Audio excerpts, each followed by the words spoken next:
All right. Mr. Chuck Russell, how are you, sir? I'm good. I'm Good. excited about our release and everything Witchboard right now. Exactly. August 15th. We'll be here before you know it. That's a fact.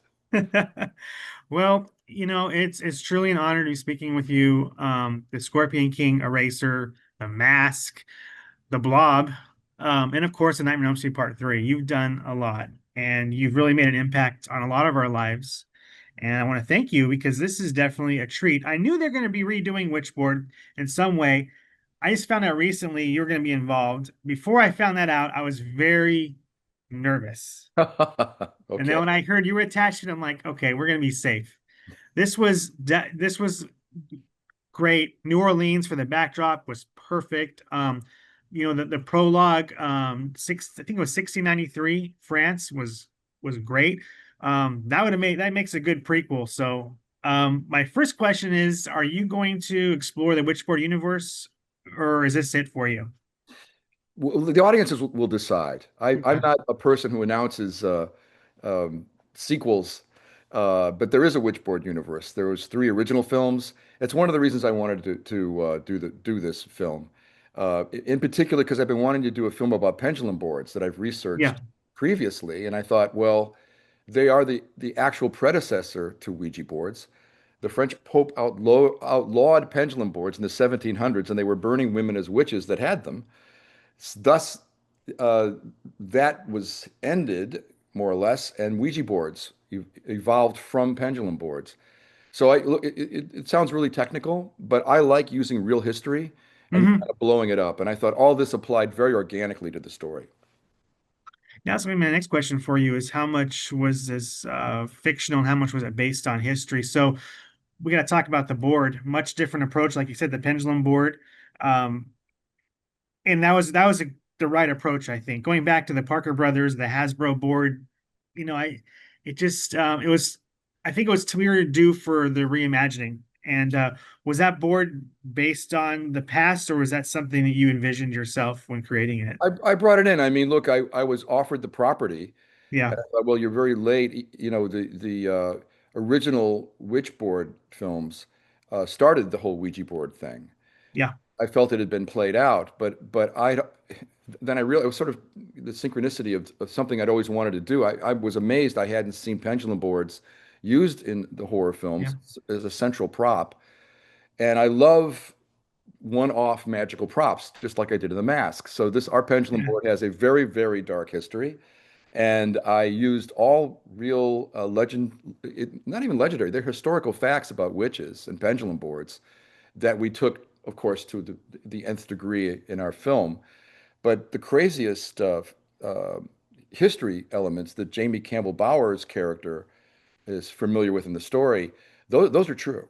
From Okay. the village, mysterious village in France in the 1700s, where they found everybody in the village dead, uh, to some of the more modern uses of pendulum boards. Yeah, and the board really was a character in this film. Like I said, I really enjoyed how it was a totally different take on it. And like it's kind of mentioned, Witchboard kind of did start it back in '86. Prior to that, I can remember The Exorcist having a Ouija board, and that was pretty much it. Um, But even and but I may have seen I'm not I'm not a complete cinephile, but there may have been pendulum boards used in some film, but I don't recall them. Was there a Ouija board in Exorcist? That yeah, you're right. It started with a Ouija board, absolutely. yeah, Which is one of the reasons I thought, okay, well, it's legit because it's really the evolution of the Ouija mm, board is the pendulum board, and it goes all the way back to ancient Egypt, and it's used for spell casting. It's used to tell the future. It's used for a number of things. And pendulum boards have astrological signs, hmm, case ancient symbols that all have a meaning for each character. And I just thought it was fascinating, great visual as a director to develop. definitely, and it definitely enriches the story. So thank Thank you you. for that. And my next question, did you consult or talk to Kevin Tenney at all? The first time I spoke to him about it was at our screening. And that's not to be offensive, but Yeah, I wanted to do what I did on the Blob, where I take the resonant idea, I yeah, honor the original, but I'm not a slave to the original. Otherwise, I wouldn't need Hmm. to do a remake, you know? So I wanted to make a bit bigger, better film with wilder ideas, a Yeah. deeper dive into the supernatural. And I needed a clear head. I'm playing for my audience. I'm supporting the characters, so I've got, something for our actors to really enjoy when I'm developing a screenplay. And we got very quickly into production on this, actually. So I really didn't want to drive Kevin crazy, but I wanted him, Yeah. of course, to see it. And fortunately, he loves it. Good. He wrote a review, and it's out there on the internet. So I'm delighted. I always like to honor the original filmmaker in this case and help bring the Witchboard universe back to life. And I was through because I don't think I even watched the trailer before I watched the actual film, which I'm kind of, so I went in very open-minded, not That's good. knowing That's anything. good, So actually. You get full of surprises for you then. yeah, yeah. So everything was a surprise. I tried to look for Easter eggs and correlation with the first film. I know the main character, Emily lost her ring, and I remember in the original Witchboard, Tawny Katan's character lost her ring as well. But I didn't really find too much really, on my first viewing. Was there any Easter eggs, or did you not put Well, any in deliberately? I don't know if they're really Easter eggs, but to honor the original, the scene I remembered most from the original was Tawny Katan in the shower.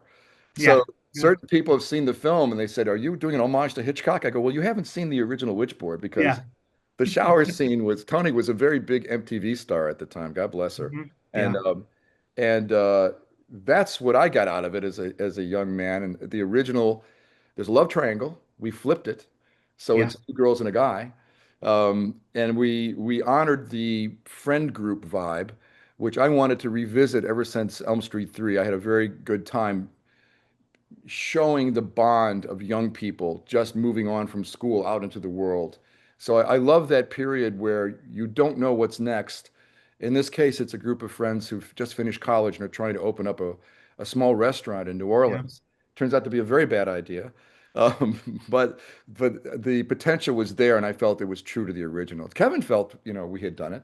There's a number of little visual touches with candles flaring and things that we Yeah. see before in seances. But I'm pleased because it's full of unique scenes and new ideas and great characters for the audience. No, you're definitely right, and your casting was on point. Thank you. The chemistry with Emily and Christian, the characters in the film, was perfect. Thank you. It's so important to me. I come from Yeah. theater and I approach casting as the number one thing. And it's all about chemistry. We actually call them chemistry reads when I put a couple of Hmm. actors together. The only actor that I cast in an isolated fashion was Jamie Campbell Bower. I was just blown away by Stranger Things, and I Yeah. thought he'd be the perfect antagonist. And he's a great looking guy. I just thought it'd be fun to shoot him, you know. Yeah. So it's an attractive cast, but it's an edgy movie, and the chemistry between Madison and Aaron Dominguez is quite real, but also just good fortune. They happen to be part of a real friend group of actors in LA. They knew each other. Oh, really? I Okay. read them together for the first time. They admitted it. I go, "You guys are really doing well." What we call a cold reading. They didn't even know the scenes yet. I go, do you actually know each other? And they said, yeah. So it's something that it's fun in the process when something like that Yeah. happens. It means I'm on the right track. That it all worked out. Your cinematographer, I mean, excellent. Just the visuals were stunning. A very colorful film.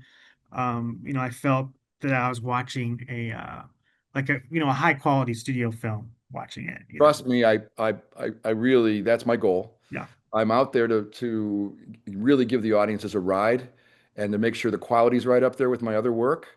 It's Yeah. harder in independent film because it's a tighter budget, but it's totally doable. Yaron Levy, who shot the film, is great. The camera moves and things I design in storyboards all ahead of time so I can do my practical effects and make sure they're safe and nobody gets hurt, but we can still do explosive practical effects on the set. Yeah. And there's some scenes were explosive, that's for sure. And I had to turn my head a couple times. Just it was That's my job. yeah, and that usually doesn't happen to me too often. I've been watching this stuff since I was like 3, so But yeah, there was a couple times, and I'm sure it won't be the only one.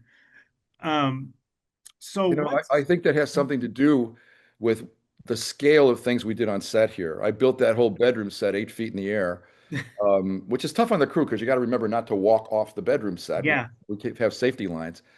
But everything that happened to her in that bed and in the bathroom, that was real time, real practical effects, bottomless bathtub tricks. I don't want to give all my tricks away, but that was everything you saw was done in one pass on the camera.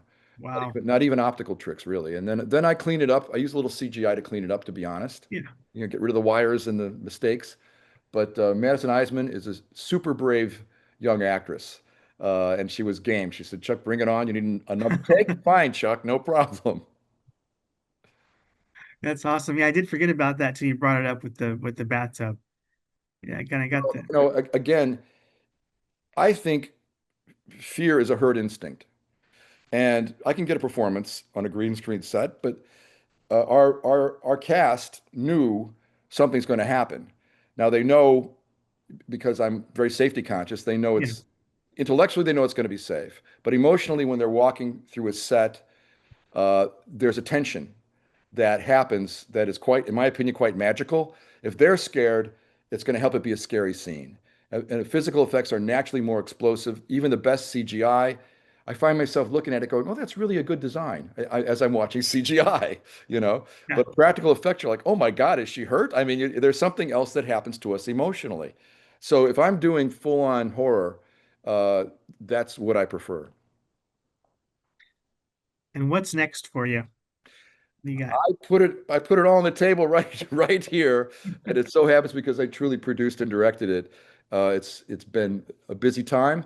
I've got two different things I hope are next, but you have to always see how the stars align, literally, in some yeah. of the cast and budgets and things like that. So I'll be moving into my next film fairly soon, but it's all about Witchboard for me now and making sure the audiences get a chance to enjoy it. Like you said, you brought up a good point. The audience will dictate the future of the universe, and I I think we were ready for it. So I'm really, I have high hopes. May I say, I know where Witchboard's going, but I never like get ahead of myself. You Yeah, know? So far, the limited number of people that have seen the film just love it and have got that it's all about entertainment. I want to blow the audience's mind. I want to make them love these characters and go on a journey with them. So that's what I see here at the early stages and what I hope happens for audiences all over the world. yeah, and it definitely was a journey. And it really, I mean, it, it my expectations, it just blew my mind because I didn't know what to expect, Well, and you know. fantastic. Spread the word. I'm going to, and I've already started telling people, and hopefully it'll kind of reignite, Kevin's, the Witchboard 1, 2, and then the third one. Um, Kevin did, I think, three, yeah, and Kevin loves it, which pleases me.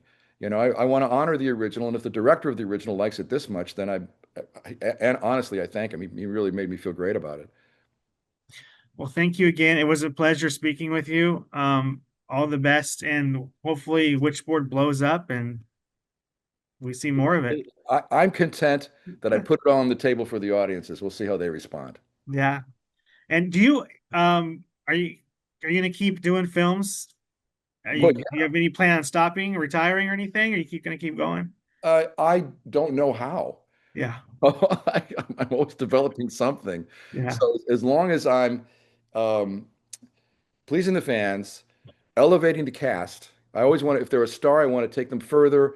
In this case, I think there's some new stars. Madison Eisman's already a star. Aaron Dominguez is a new star. So yeah. you'll see there's the twins, the triplets in the film. The triplets are actually twins.